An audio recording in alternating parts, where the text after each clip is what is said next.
Tudo bom? Nós vamos conversar um pouco hoje sobre o novo marco legal do saneamento, sobre a Lei 14.026 de 2020. Quais são as suas mudanças, quais são as perspectivas que tem.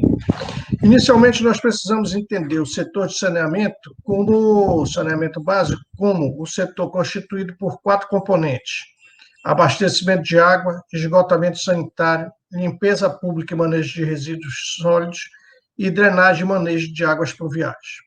Então, nesse contexto todo, nós precisamos entender que esse setor ele precisa ser planejado, ser projetado, ter projetos, ter recursos para a implantação desses projetos e viabilizando obras e a operacionalização desses sistemas que vão beneficiar a comunidade como um todo.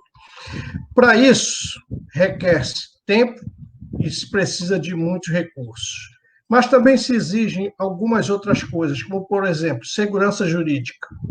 Também se recomenda participação e controle social. Também é fundamental que se tenha a informação de qualidade.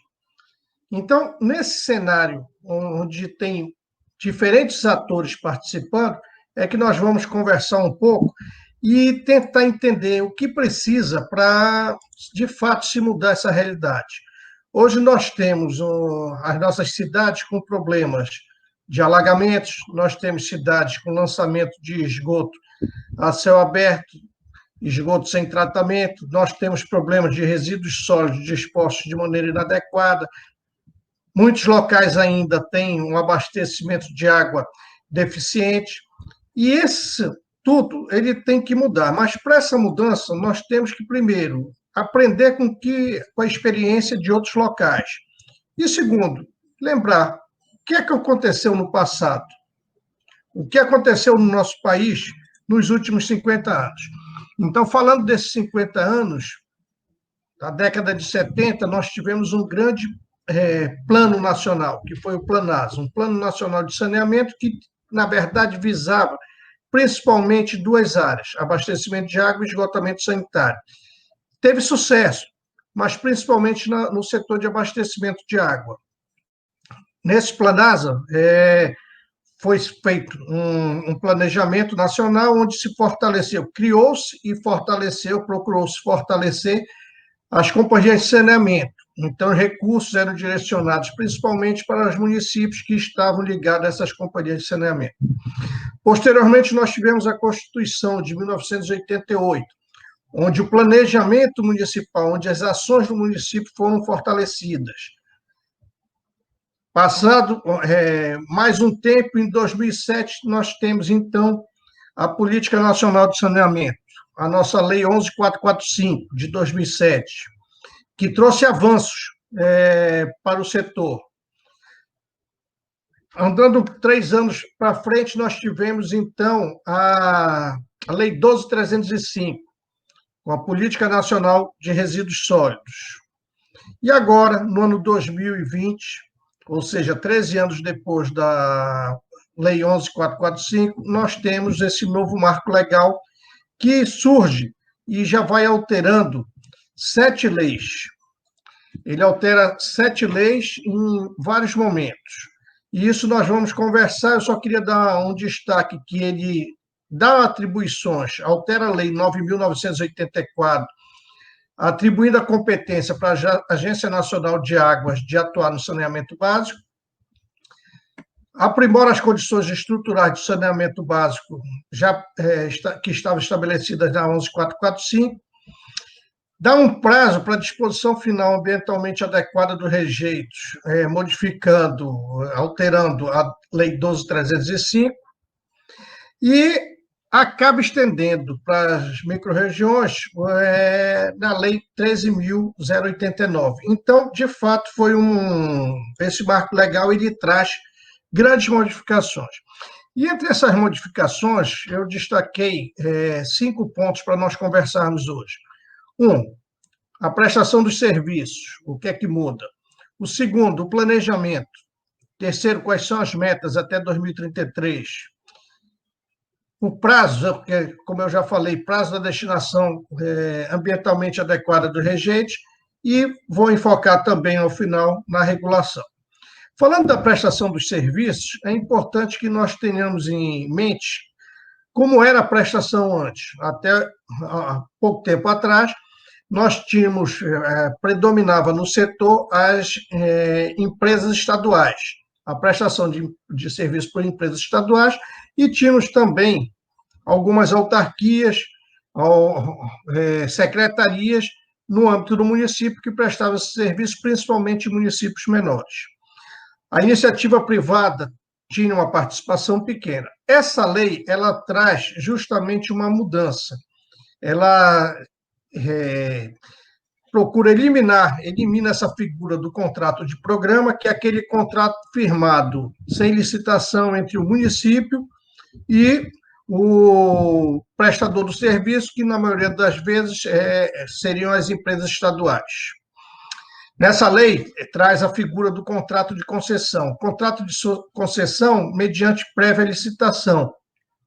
Então, vai fortalecer a livre concorrência e, inclusive, com a possibilidade de participação das companhias estaduais de saneamento. É importante observar que a Lei 14.026 de 2020 tiveram os vetos presidenciais, e um dos vetos é do artigo 16, que trata da renovação dos contratos de programa. Então, a justificativa para o veto é que passaria um tempo muito grande, já que previa um prazo máximo dessa renovação desses contratos de programa por até, no máximo, 30 anos. Isso ainda está em discussão no Congresso Nacional para esse assunto do veto que foi estabelecido pelo presidente.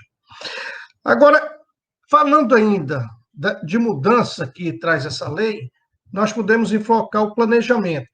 E o planejamento ele é muito importante no setor, porque, a partir da identificação dos problemas, os problemas em cada componente, o planejamento vai direcionar quais projetos devem ser executados, vai possibilitar com isso, se tendo banco de projetos, captação de investimentos necessários para essas obras. E com obras, naturalmente, vai ter a gestão de cada sistema. Não tendo planejamento, a coisa fica muito na decisão pessoal. Quando não se tem um planejamento bem fundamentado, fica numa escolha, quando, na verdade, nós temos que seguir o que foi feito, até porque o planejamento não é feito por uma pessoa, é uma grande equipe que tem que vir estruturar e definir o que cada município vai precisar, detalhando por região essa área. O grande problema dessa lei, que aí, no meu entender, é um retrocesso, é que na lei anterior, ela trazia a necessidade do Plano Municipal de Saneamento, e essa lei ela não torna esse plano uma obrigação. Na verdade, no artigo 17, cita que o Serviço Regionalizado de Saneamento Básico poderá obedecer a Plano Regional de Saneamento Básico, elaborado para o conjunto de municípios atendidos. E pior, no parágrafo 3º, que o Plano Regional de Saneamento Básico dispensará a necessidade de elaboração e publicação dos planos municipais de saneamento básico. O que é isso? Um conjunto de municípios tem um plano geral, mas o município fica dispensado, os municípios de forma isolada ficam dispensados de se definir onde vão colocar suas estações de tratamento, aonde será, em que área será a construção do seu aterro sanitário. Isso é uma necessidade que hoje tem. Os municípios podem não estar cumprindo como deveriam, mas é uma necessidade que o município decida o que precisa e o que deve ser feito nas suas diferentes áreas. Isso não pode ser só uma diretriz, isso tem que ser, na verdade, um detalhamento. O município vai ter, nos próximos 20 anos, a construção daqui a 2 anos de uma estação de tratamento de água que vai ficar na região A. Vai ter a construção de um aterro sanitário que vai ficar na região B. Isso cabe ao município decidir. Por exemplo, num consórcio, se o município não sabe o que precisa, um consórcio de resíduos sólidos, se o município ainda não definiu o que precisa, qual é o pensamento na esfera municipal para aquele sistema, como vai participar de uma negociação de um consórcio do local onde será instalado o aterro sanitário, em que município, em que área. Então, no meu entender, o dever de casa começa no município, definindo, detalhando as ações, os projetos, as obras que devem ser implementadas para a universalização desse serviço. Na hora que dispensa, a Lei 14.026 dispensa esse Plano Municipal de Saneamento Básico, previsto na Lei 14.045 de 2007, isso acaba sendo, no meu entender, um retrocesso. E é um retrocesso porque o Plano Municipal de Saneamento Básico, ele devidamente detalhado, ele deveria fundamentar a elaboração do PPA do município ao longo do período da sua vigência, lógico, que normalmente ele é feito para 20 anos. Então, o PPA, a cada 4 anos, o PPA teria que observar o que está previsto nesse plano setorial. Plano setorial de água, de esgoto, resíduos sólidos e drenagem. O que é que cita? E aí fazer a ligação, e não colocar, como hoje nós vemos em muitos planos plurianuais de municípios, programas abrangentes e sem detalhamento, o que acaba tendo mudanças tanto na LDO quanto da LOA. Então, o plano municipal serve para fundamentar o PPA do município. Na hora que a lei 14.026 de 2020 dispensa esse plano municipal do setor de saneamento, naturalmente enfraquece a obrigatoriedade do PPA ter um maior detalhamento. Por outro lado, o Plano Municipal de Saneamento, ele também é o elemento base para a definição de quais projetos de engenharia devem ser elaborados. Isso é importante, porque sabendo quais são, em que áreas são, pode-se definir e estabelecer prioridades e cronograma para sua execução. E não ficar resolvendo problemas. Tem um problema de água aqui, vamos fazer um projeto, tudo de forma emergencial. Na verdade, os municípios brasileiros deveriam contar com bancos de projetos, sabendo o que querem no longo prazo, no curto, médio e longo prazo, e aí, a partir desse banco de projetos, começar uma captação de recursos. Isso explica porque em muitos locais acabam não tendo captação de recursos por falta de projetos. É porque não se planejou o que deve ser feito. Por outro lado, o Plano Municipal de Saneamento, ele deveria ser um elemento vital no contrato do prestador do serviço. Então, tendo o plano, se define o que tem que ser feito e, a partir daí, é que se faz o contrato, como estava sendo previsto antes, na Lei 11.445. Essa mudança, então, de tirar o plano, no meu entender, não é benéfica. E não é benéfica também para definição de quanto tem que ser investido, seja o prestador público ou privado, se tem um plano bem detalhado, sabe-se exatamente o que vai precisar investir. Por outro lado, como fazer regulação se o planejamento não está feito? Como o agente regulador vai verificar se o prestador de serviço está efetivamente cumprindo o planejado? Um plano detalhado facilita a ação do órgão de regulação, como também o controle e a participação da sociedade. Um outro ponto que eu quero destacar desse novo marco legal são as metas estabelecidas para os componentes água e esgoto, abastecimento de água e esgotamento sanitário até o ano de 2033. Metas ousadas, de 99% da população atendida com abastecimento de água e de 90% da população atendida com esgotamento sanitário até o ano de 2033. Lembrando que, no caso de esgotamento sanitário, nós estamos no Brasil próximo a 50% de atendimento, e um atendimento que ainda é deficiente. Então, em 13 anos, essa meta estabelece que em 13 anos nós vamos mudar essa realidade. E aí surge um problema pela falta de planejamento. Qual é o recurso que deve ser investido? Alguns falam em 500 bilhões para atingir essas metas. Outros falam em 800 bilhões, ou seja, uma diferença muito grande. Agora, por que isso acontece? Porque nós não temos planejamento efetivo para definir o que de fato precisamos em cada área. E isso daí acaba sendo um prejuízo para as nossas ações futuras. Então, essas metas, elas serão alcançadas, e qual vai ser o referencial se nós não temos esse planejamento que nós vamos estar fazendo esse monitoramento, esse acompanhamento, se foram cumpridas. Lógico que se torce para que elas venham a ser cumpridas e que, na verdade, toda a população seja atendida com abastecimento de água e esgotamento sanitário. Problema, só se estabeleceu meta para esses dois. E os outros setores? Eles são diferentes? Qual é a diferença que tem? Já que tudo é saneamento básico e os 4 componentes precisariam, então, também ter metas: o setor de resíduos sólidos e o setor de drenagem. Bom, um outro ponto que é preciso apontar, e que, no meu entender, é um retrocesso da Lei 14.026, é o prazo para disposição final ambientalmente adequada dos rejeitos. Então, o que acontece? No seu artigo 54, que a disposição final ambientalmente adequada do rejeito deve ser implantada até 31 de dezembro de 2020, exceto para os municípios que até essa data tenham elaborado o Plano Intermunicipal de Resíduos Sólidos, ou o Plano Municipal de Gestão Integrada de Resíduos, ou que dispõe de mecanismo de cobrança que garantam a sustentabilidade econômica.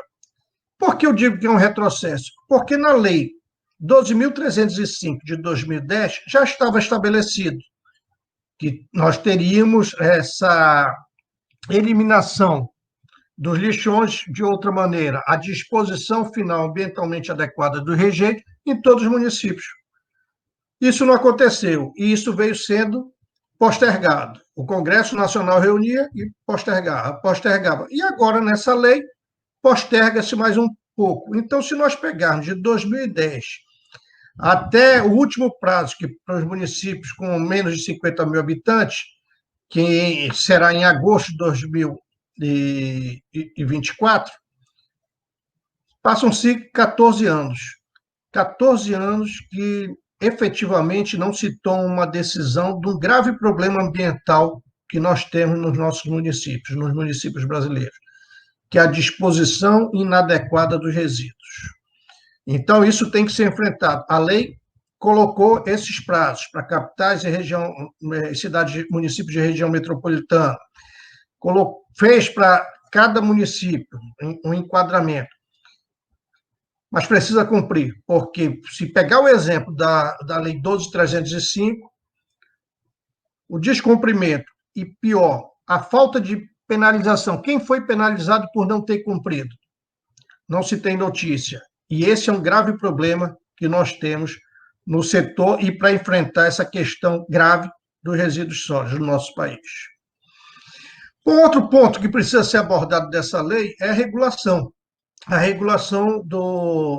dos serviços de saneamento, que hoje conta com agências de regulação estaduais, municipais, regionais, e agora vai ficar com a ANA tendo a competência de fazer a regulação no país.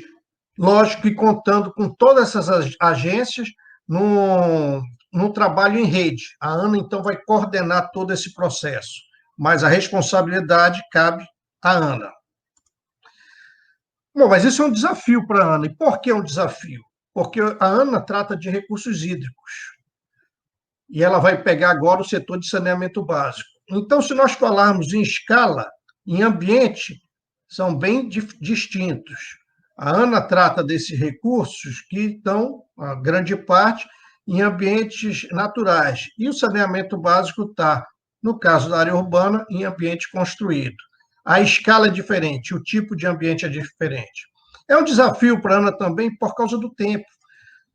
Tem pouco tempo, como eu mostrei, para atingir a meta em 2033, nós estamos em 2020, no mês de setembro, praticamente terminando. Mesmo se considerarmos 2020 para 2033, 13 anos.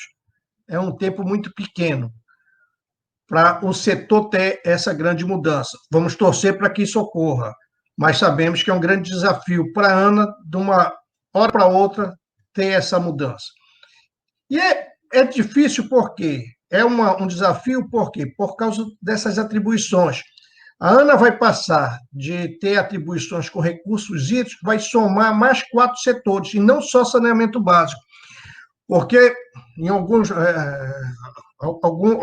momentos se fala, não, a ANA vai ter mais atribuição do saneamento básico. Não, a ANA vai ter mais atribuição do abastecimento de água, do esgotamento sanitário, da limpeza pública e manejo de resíduos sólidos, da drenagem e manejo de águas pluviais. 4 setores diferentes.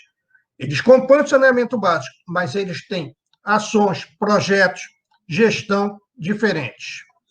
Os seus procedimentos são diferentes, precisam de normas, precisam de regulação específicas. Então, a atribuição da ANA vai aumentar muito. Também na lei, as competências da ANA são 13 tópicos que tem para normatizar. A ANA já tem uma experiência muito grande na capacitação técnica e agora vai ter que agregar isso, o fortalecimento da regulação para o setor. E também vai participar de mediação e arbitragem voluntárias. Então, as atribuições da ANA cresceram muito. E as atribuições, a ANA, inteligentemente, os dirigentes, os técnicos da ANA, já perceberam a necessidade de ramificar, de expandir e de aproveitar as ações que já estão sendo feitas em órgãos reguladores estaduais, regionais e municipais. Então, essa ramificação da regulação, da normatização, ela é importante para o país e ela é bem-vinda. E é importante ter um órgão como a ANA, que tem já o know-how, agora com uma atribuição muito maior. E essa atribuição aumenta quando nós sabemos que, no Brasil, cerca de 2.100 municípios não tem regulação nenhuma, o saneamento básico. Então, vai contar com essa ramificação, mas vai ter também encontrar meios para que esses municípios venham a ser atendidos com essa atividade, com essa regulação.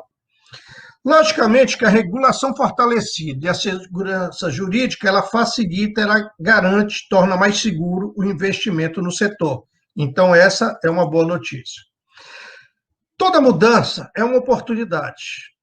Então, eu entendo que essa lei, apesar dela ter alguns pontos que eu entendo como negativos, a não exigência do Plano Municipal de Saneamento Básico. O município deveria ter isso. Outra, a dilatação do prazo dos resíduos sólidos, apesar de tudo isso, é uma mudança e é uma oportunidade para o setor vir a melhorar. Ponto positivo dessa lei, eu destaco, nós temos meta para abastecimento de água e esgotamento sanitário. Infelizmente, não foram estabelecidas as metas para os outros 2 setores, mas ter meta para esses 2, água e esgoto, já é uma coisa importante. Importante porque um dos problemas que eu vejo da 11445 foi não ter estabelecido essas metas. Então, os gestores públicos, os titulares dos serviços, os prestadores, acabaram não tendo o que seguir, mesmo que tenha sido estabelecido em alguns casos, mas a coisa ficou muito aberta. Tendo a meta de 2033, por mais ousada que seja, é um desafio a ser enfrentado e, pelo menos, sabe-se onde quer se chegar. Bom, falando então dessas mudanças e perspectivas, eu gostaria de encerrar que o papel da ANA nesse contexto vai ser fundamental para padronizar procedimentos e informações, aumentar essa capacitação e agilizar essas decisões técnicas. E gostaria ainda de voltar para comentar qual é o risco que nós temos em relação às metas. Nós temos um período, estamos em 2020, temos que estruturar e fortalecer essa regulação o mais rápido possível. Nós não sabemos qual vai ser esse ano. Nós não vamos ter esses planos de saneamento como obrigatoriedade. E isso, não tendo, acaba fragilizando, no meu entender, as obrigações a serem cobradas, mesmo se tendo nessa lei sendo estabelecidas metas, mas acaba a falta de detalhamento fragilizando as licitações e os contratos de concessão. Por outro lado, nós temos um período para que isso ocorra. Então, temos um período para fortalecer a regulação, temos um período para fazer essas licitações, temos um período para fazer para a elaboração de projetos, construção de obras e implementação de programas. E temos um outro período para a operação dos sistemas.